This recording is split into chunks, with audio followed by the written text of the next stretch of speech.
Next week is the September Fed decision, where Papa Powell will bless us with an interest rate decision, finally. Since the broader consensus is rate cuts, and we have been talking about locking in higher interest rates for some time now, I want to know more about bonds. Yes, and we're going to get a dot plot, that series of economic projections. They're going to tell us where they think interest rates are going to be through the end of the year, even the following year, growth, where they think inflation's going to be. And even more reason to understand the different ways to lock in higher interest rates. Yeah, so let's talk about bonds, which does make me really want a martini, but shaken, not stirred. The coffee time for me. Can have an espresso martini, but Ooh, mix them together. Espresso martini. Our fave.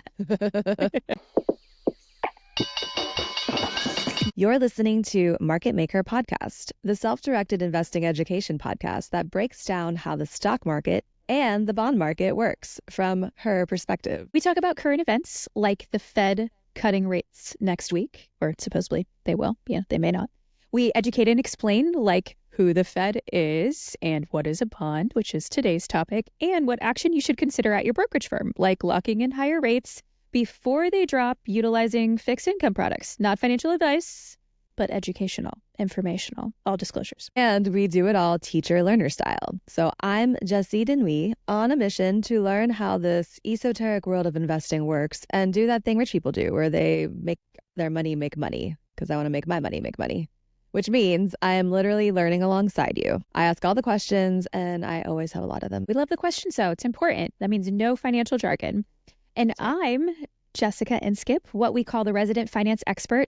I've worked in the self-directed space for 15 years now, held big girl jobs at Merrill and Fidelity. Jessie convinced me to start this podcast with her to make it make sense, it being the stock market. That's right. And general financial literacy and investing things. Yes. So today's episode is, what is a bond? A bond is a type of fixed income product. There are other fixed income products, and they're issued by governments and corporations when they're looking to raise money. It's a loan from the buyer or whoever's holding it, whoever owns that bond, to the issuer of the bond. So we're the issuer. No, they're the issuer. We're the buyer. Yep. That's or right. holder. Okay. Yes.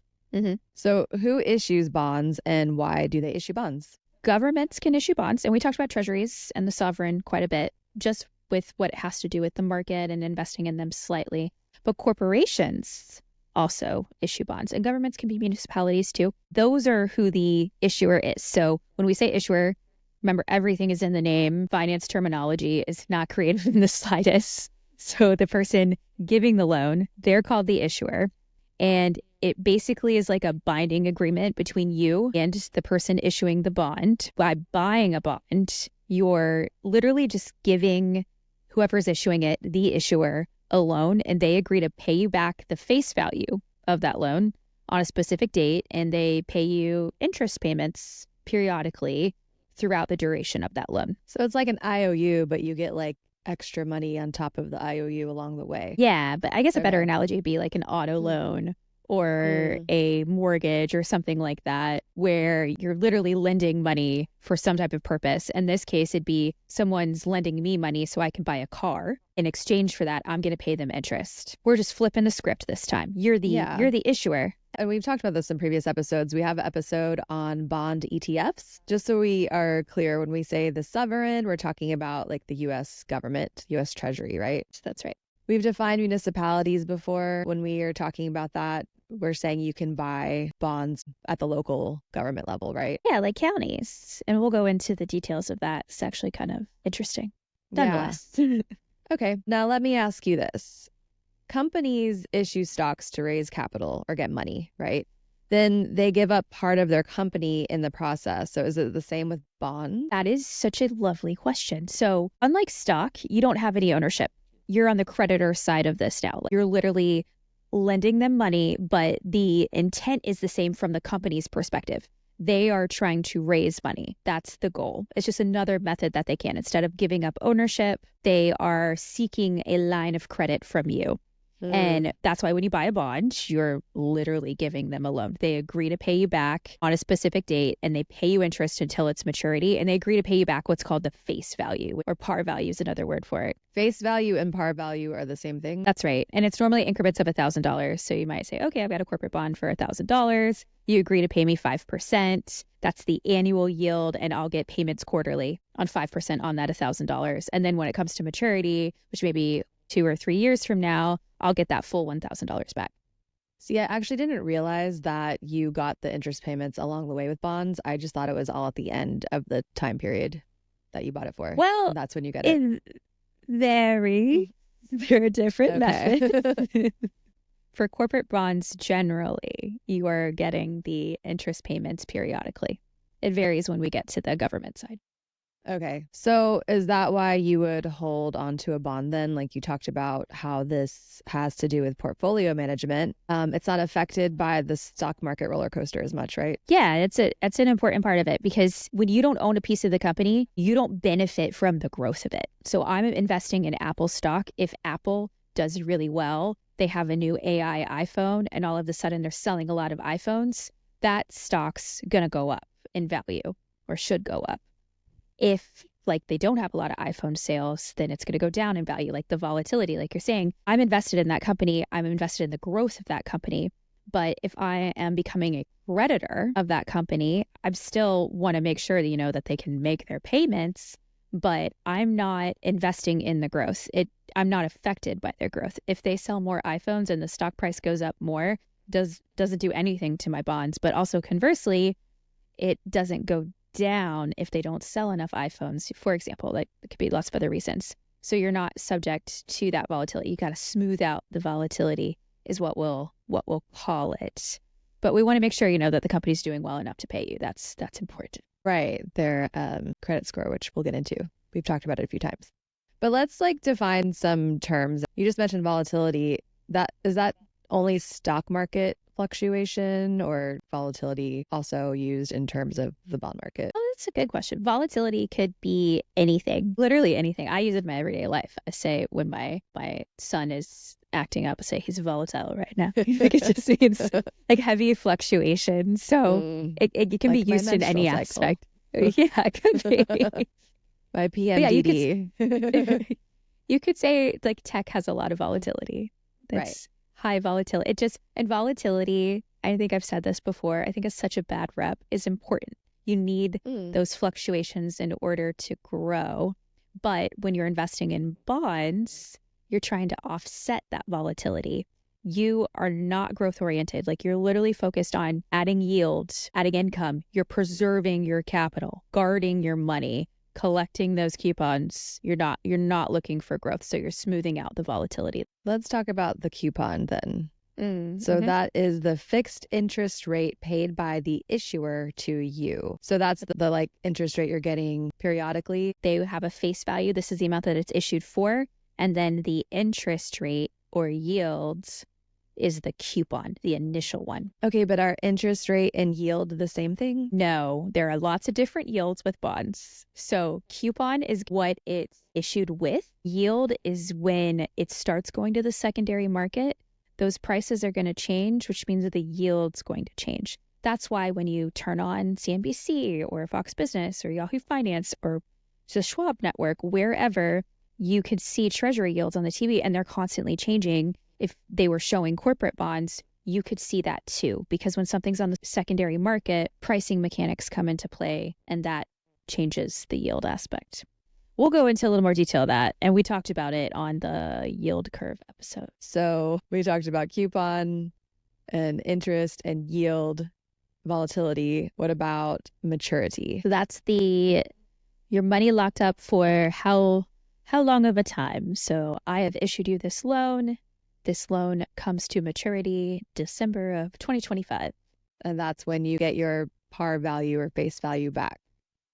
Right. In addition to the interest or yield. Okay. Based off of the initial coupon. We'll make it make sense. Or we can go through that now if you want. When we talk about the secondary market, though, we've talked about the secondary market as the stock market over and over again. So the bond market is also a secondary market where you can exchange bonds. So is that only where the bond ETFs are? Nope. ETFs trade on the exchange. So they're on the stock market. ETFs, exchange traded funds, trade like a stock. And then the bonds are on the fixed income market or the bond market, the debt market.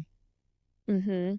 today we're not talking about ETFs, or we're talking about like actually buying bonds from either like treasury.gov or like your brokerage firm. Yeah, you can buy them in your brokerage firm. You don't have to, even participating in treasury auctions, you can do them on your brokerage firm. You don't have to go to treasury.gov. Okay. Yeah, just like the brokerage CDs. It's all the centralized location. Most brokerage firms, not all of them offer it, but the bigger ones do. But the pricing is a quick example. I'm going to have to do math in my head, so let's all bear with Jessica here. It's been a day. But if you say Apple, for example, issued $1 billion worth of bonds, and they're issuing it to innovate on AI. And then you're going to purchase one at a face value of $1,000 on the primary market. So like a stock IPOs, bonds are going to IPO too and have their initial public offering. So if it's $1,000 face value, it's giving you 10%. That's extreme and super high, but I'm using that for easy math on myself. Okay. That's $100 a year, right? Because that's going to be an annual, that's the initial coupon amount. If something happens and the price of the bond goes down to $900, you're still going to get $100 annually, but that's a lot more than 10%. So the yield will go up. Does that make sense? No, but when you buy a bond, it's locked in, right? Are you saying the price of the like the face value of the bond, it can be $1,000 today and you lock that in until the maturity date, but then the price of that same bond might go down for someone else next month or something? Yeah, the second you own it, it's going to start trading on the secondary market. It's available because there's a bunch of them, right? And so if it goes down to 900, the price of it, that's trading at a discount, you're going to see yield of 11%. That's what I mean by difference of coupon and yield. So the yield goes up because the price of the bond went down, but you're still getting the same amount that you were like promised when you bought it. Absolutely. Okay. That's right. So that's why the percentage changes. The interest or yield goes up because the value of the bond went down, but you're still promised that higher amount. So it like goes up to reflect the difference. Exactly. You are getting 10% of $1,000, but because that bond is trading at $900, then it's going to show it has a yield of about 11%. It has a higher yield because it's a lower price now, but it's calculating interest based off of the original face value. That's going into the details that I didn't intend to today, but that's it's good to know because I mean, like, you're going to hold, like, you should buy.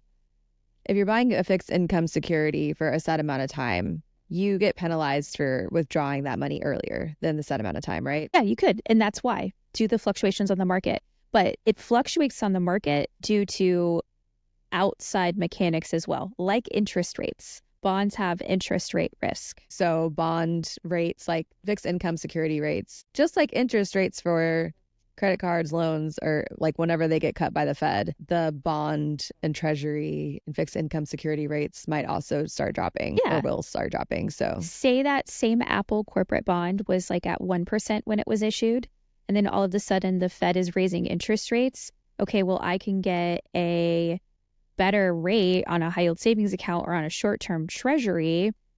That's the inversion, right? So if the risk-free rate, which is the treasuries, is a lot higher than what I'm getting on this corporate bond, there might be a lot of selling of that bond. Selling is a lot of supply, which makes prices go down. That's how it adjusts. Everything adjusts. Like if it's a corporation or whatever, still has to pay you what they owe you, that IOU or whatever, the loan, they still have to pay you that plus the interest that you locked in, right? That's right. Yeah. That's exactly no matter what right. The value of it is now. That's right. And if they don't, then they could end up in default. Like literally if they miss one payment, they're at default risk. And that means you should look at the credit ratings. Yes. Okay, so we've talked about this before too, but that's where a credit score comes into play. Just like you and I, how we all have a credit score, so does the government, so do corporations, and you can actually look at it, right? What does that look like? How do I know that they can pay me back, basically? So default risk is the name of it. Two main risks with bonds. It's interest rate risk, which we talked about a little bit, and default risk. Just like you're going to get your auto loan, like you said. they're going to look at your credit score. They're going to look at your credit worthiness. Have you made payments on time? Do you have that income in order to like even get that loan? All the things, right? They do the same thing. It's great. So it's the issuer's credit rating. It's done by Fitch, Moody's, and S&P. Usually on your brokerage firm's website. You can even look at this from an analysis perspective if you're looking at a company's health. Do they have a good credit rating? So it's just like TransUnion, Experian, and then the third one I always forget. Equifax, that one. Yeah. But they look at the financial statements because there's balance sheets, cash flow statements, income statements from a public company. It's just like we learned in episode 2, a company goes public. Now we get to see all their financial documents and their credit history, which is their credit worthiness, essentially. It works exactly the same as it would for you and I. The lower that their credit worthiness or score, the higher interest you'll pay, the higher interest they will pay. But that should give you a pause for a moment. Be like, okay, wait, if you're a higher interest paying bond compared to someone else, what's your rating? Yeah. How do I know you're going to actually pay me back? Exactly. Like if it seems too good to be true, you might want to like do a little research and make sure this company actually has some credit worthiness to get your money back. And so what goes into the due diligence of the credit rating, and actually they're filed with the SEC and the Edgar system. We could put a link to that. You could literally search it. Everything comes with a prospectus, just like mutual funds. So you could literally read through it on the prospectus. Will be on your brokerage firm's website and that Edgar platform on the SEC. Or you just look at the credit rating, and that's normally going to be right next to the bond if you're looking at it on your brokerage firm's website. Okay, their actual credit score or credit rating will be there. And it's a letter system, right? Looking for triple B or higher. Right. So B, there's pluses and minus. So minus is still considered investment grade, and then higher is better. So triple B minus is like passing, and it's like school, but it goes all the way down to a D, and a D means default. So bonds are supposed to be considered less risky though, right? A government bond is no risk, right? Because the US government always pays its debts. The Lannisters. So yes. far, yeah. And they haven't defaulted or anything. But corporations, like if you're looking at corporate bonds, that might be a little bit more risky depending on their credit worthiness, right? Yep. They're considered on the risk scale. Investment grade, so again, triple B or higher, are considered higher risk than treasury bonds because it's backed by an individual company, not the whole United States of America. Full faith and credit of the government, they call it. Right. But there's due diligence that goes into it. So these are questions I would ask myself if I'm getting into a bond, if it wasn't through an ETF or something, but also that the rating agencies are going to look at. What are they using the funds for? They are literally issuing debt. Why? Why are they issuing debt? Is it to keep the company alive, like operating expenses, to pay their staff? Is it expanding? Are they innovating? Why are they issuing all these bonds? And Apple does issue them. It's very common. And Apple has a higher credit rating because they also have a lot of cash. So is that company profitable? Just like we would look at on stocks, is earnings going up? Do they have a healthy profit margin? Same thing applies. What is free cash flow like? Is that positive or negative? How do you see their free cash flow? Right on your brokerage firm's website. Put in the security, hit financials, and then you'll see cash flow there. This is the hard way. Easy way is the credit rating by the rating agencies. The big one, though, will interest rates have a big impact on future financing needs? But right now, we think interest rates are going to drop. So companies who have a lot of debt should stand to benefit because they can refinance that debt at a lower rate, less expenses. Right. Which also means interest rates on bonds and treasuries are going to drop too. That's how the stock market and bond market can kind of fluctuate. The stock market is not doing so well. Sometimes the bond market is, because it's a better time to buy bonds or lock your cash into something while the interest rates are higher. Once interest rates get cut, then these higher yields, even on your higher yield savings accounts, are going to start going down too. That's interest rate risk right there. That's a whole episode we could do on like duration and convexity and understanding the impact of that. Yes, a fun word. New word. And duration for sure, because I thought I understood duration and I looked it up and I don't. So we should probably do a whole episode on that. It's a fun math equation. But this is introduction to bonds today. Introduction. So are there any other terms we should know today for this introduction to bonds episode? Yeah. Well, maybe we could do a review of the ones we've done so far. Okay, let's review. So we did issuer, which is the company or government issuing the bond. Mm-hmm. So we'll say issuer a lot, face value, aka par value, the amount that is issued, usually increments of $1,000. Coupon, that's a fun one because of the history. So it's the fixed interest rate that's paid by the issuer to you based on the face value. And they were literally like paper coupons back in the day. So people would literally get like their coupon payments. But I might age myself. Remember when you'd get auto loans back in the day and they'd give you this paper book and you'd have to write in to make your payments and include interest like that? Oh, they did it for my mortgage too. Like my first, home, like house I bought, the mortgage, I had this coupon book and my dad told me like, oh, you'll get a coupon book. I'm like, what the heck is that? Like, why? Can I just pay it online? And I did. I wonder if that's where like coupons came from because they call it like clip-in coupons, literally. Yeah, fun little history there. We talked about yield. So when they trade on the secondary market, price fluctuates, which means the interest rate does too if the price is fluctuating. So that's the yield. That's the fluid one. Wait, so the yield is fluid, but the interest rate is too. The yield is the interest rate. Synonymous. Well, there's the initial interest rate, which is the coupon, and then there is the current interest rate, which is fluid, and that's the yield. Okay. That just finally clicked into my head. Thank you. Good. You're welcome. Okay. Got it. And what's the penalty for getting your money back ahead of the maturity date then? Really depends on the market. If interest rates have gone up or moved, there may not be much of a penalty. There might be more of a penalty. It really depends on what the price of that bond is. It also depends on where you bought that bond. So capital gains come in as well. So if you bought the bond at $900 face value, but then it rises back up to $1,000, well, now you don't have a penalty. You have a gain. And you might say, you know what, I'm going to get rid of this early. That's an extreme example. They don't fluctuate that much. No, but I also like totally forgot that you still have to pay taxes on your bonds because you're making money. That's right. Yes. So if you bought it at a discount, you'd pay taxes on that. The IRS always has its hand out, but when you make money, not when you. Why aren't you always going to make money unless like the company defaults or something? But aren't you always going to make money on the bond? Well, yeah, it's the point of investing in it. Yeah. You're going to get some income. Because it's lower risk. Right. So there's taxed as income or taxed as a capital gain, and those all have different rates. Oh, I see. Yep. Oh, and there's more terms. Oh, there's more terms. Okay. Yeah. Yes. I see there's a fallen angel term. What is that? Yes. So there is something called a fallen angel and a rising star. You don't need these ones too much. Never heard this. But back to the credit ratings, you could see someone's put on watch where Moody's would be like, I'm watching you, Apple. And it means something's in the mix. And if they suddenly go to below investment grade into high yield bonds and junk bonds are actually synonymous terms. They're called a fallen angel because they were high up there in the good credit worthiness heavens, but they have fallen.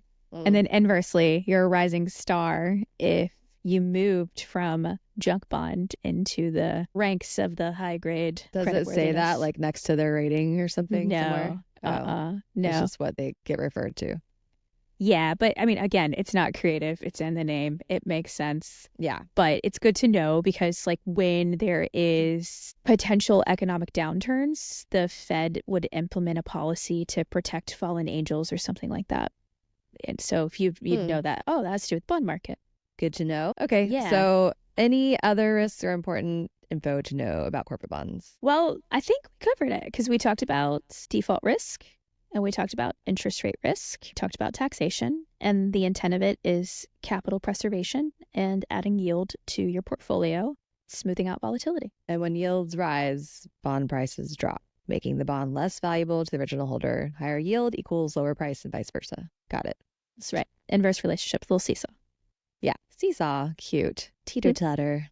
Okay. So are there other types of bonds issued? Yep. So we can go through the different government bonds. We've talked about that. So we just deep dived into corporate bonds. Now we're going to go into government bonds. Yes. And municipal bonds. Yes, There's even something called government agency bonds, but I don't think we're going to cover those today because it'd be too much. Treasuries, real quick. So they are subject to federal tax, but normally exempt from state tax. That is good to know.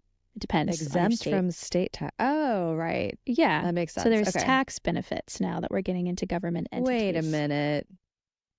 So it depends on the state you live in, whether you're going to get, hold on. It depends. So you're talking about like income tax? Yeah. Okay. Always taxes. I'm going to add on another layer because I know we've talked about treasury bills. Bills are the shorter term because the dollar bills, they fluctuate. Maturities of 1 year or less. Yep. Love it. But these ones do not pay you interest, actually. They're called zero coupon bonds. So they're issued at a discount. You basically are paying less than the face value when you buy it, and you get the full face value back when the bond reaches its maturity date. So you're not getting periodic interest payments, but you get the difference of it. Okay, did not know that. This whole time, did not understand that that's how you were getting money out of those. Okay. That's okay. We never talked about it. We talked about the concept of them, but not the intricacies. So that's just for treasury bills, though. That's right. Treasury notes are like the little IOU that you write down, so 2 to 10 years. And then treasury bonds, you're bonded to the issuer. Right. Which is the U.S. government in this case, have a maturity of more than 10 years, most commonly 30. There's also the treasury inflated protected securities tips. There's also I-bonds, things like that. Oh, yeah, because I actually have an I-bond. Totally forgot about it. Yeah. Need to check in on that one. Yes, you do. There's lots of different government type of securities, but the government issues these to fund its inner workings. And right now, our biggest expense actually is the number one is Social Security. And then the second is the interest on our deficit. Higher than defense even. I know. Crazy. Wow. Yeah. That's a lot. But that means that the government also needs a Fed interest rate lowering because it will help with the expenses because they're subject to pay that debt. It's not just free money. What about the munis, the municipalities? We haven't really gotten into those too much. So tax-wise, I think it's important to start with that. You're normally exempt from federal and from state taxes. On the municipal bonds, on the state of issuance. So it might make sense for you if you're in a state that has state tax, buy a municipal bond in that state. Can you only buy them in your own state? No, you can buy them anywhere. Okay. But if you need some state tax help, that might be a good reason. Yep. Ooh. But you're still subject to the capital gain taxes. But it all varies depending on the bond. This is not a set in stone thing. Very important there. Yeah. There are 2 types of bonds. So there's something called the GO bond or the general obligation bond, basically where you're getting the principal and interest secured by the full faith and credit of the issuer being the municipality. And that's usually supported by the tax power, like the taxing power, as in like what is backing this bond? It's taxes. People's taxes might be paying that. And then what is that general obligation bond being used for? Could be the inner workings of the government. It's to fund something happening within that municipality. So that's your GO bond. The other one is a revenue bond. Again, it's in its name. That's where it's secured by streams of revenue like tolls. Florida has a lot of these. And so in order to get the funds for that outside of whatever like the federal government gives them, they might issue some revenue bonds. And then those revenue bonds are going to pay you interest based on tolls. That's what's backed by. The toll money will go into that revenue bond. And then that's what's giving you those interest payments. That's the stream of income that goes through it. So that's not backed by taxpayers' money or the full faith and credit of the issuer, which is the municipality. It's backed by the revenue generating entity behind it. And you can still, for municipal bonds, muni bonds, you can still look at the credit rating, right? Yeah, absolutely. Yeah. Everything has a credit rating because it's a security. When it's a security, it has to be registered with the SEC. When you register with the SEC as a financial owner or consumer base, we have the right to know what we're investing in, and they make sure that we do. Okay, good. And would you say that like on the risk scale are treasuries and like treasury government bonds and muni bonds the same? Treasuries are still going to be lower. Okay. Municipalities can vary based on more of the credit worthiness. That BBB or higher. That's right. That's right. Mm-hmm. How can we invest in these? So you can buy them directly, but there's an ETF for that. It's got to be a series. Mutual funds too, though, or you can purchase them directly. So that interest rate risk management and understanding duration risk, the fund manager of the ETF or mutual fund was going to take care of that for you. Like if you have a target date fund, in your retirement account, as you get closer to retirement, when that manager is switching things out from stocks into more bonds, are they switching it into like bond mutual funds and ETFs or just the bonds directly themselves? The target date mutual funds are a fund of funds. So they're mutual funds. So the bonds in those are bond funds. Right. Exactly. Interesting. Mm-hmm. Okay. There's bond funds on so many different things. You can get them just on treasuries with shorter durations. You can get them on treasuries and longer durations. You can get them on corporate bonds. You can get them on munis. There's so many. And those are bought and sold on the stock exchange. That's right. Right. Okay. Got the it. Name. Exchange. Yep. Because there isn't a bond exchange then, right? Technically. Yeah. Like, is treasury.gov the bond exchange? No, that's the issuer. Okay. They're just giving you a means, like they're acting like a brokerage firm because they need to Yeah. fund their debt, Yeah. There's more to it. There's auctions. There's a lot. Yeah, we've talked about doing an episode on the bond auction process. If you all want that, let us know because we have so many other episodes planned. But yeah, since you said there's an ETF for everything, I think maybe we should talk about sectors and more specifically when they make sense to invest in each one now that we've talked about bonds. I think that is a great idea. Let's do that next week. Because I think it makes sense right now because we've been thinking about where we are in the business cycle. Sectors go along with that business cycle. So if we are in fact contracting or leading to a further expansion, we need to look at all of the sectors. Let's do that. I like it. No, Darla. Bad Darla. Darla's Jess's dog, if you all haven't been watching. She likes to join the she grabbed an podcast expo recordings. marker. Oh, here she is because you said her name. Hello. Sounds like our mission is accomplished by introducing... Oh, I see what you did there. Sounds like our mission is accomplished by introducing a briefing on bonds, the market, the bond market. Keep your eyes peeled, agents, for interest rate and default risks. If your knowledge was stirred today, or perhaps shaken, feel free to share the refreshing insights with your friends and family. Yes, leave us a paper trail with a review or comment.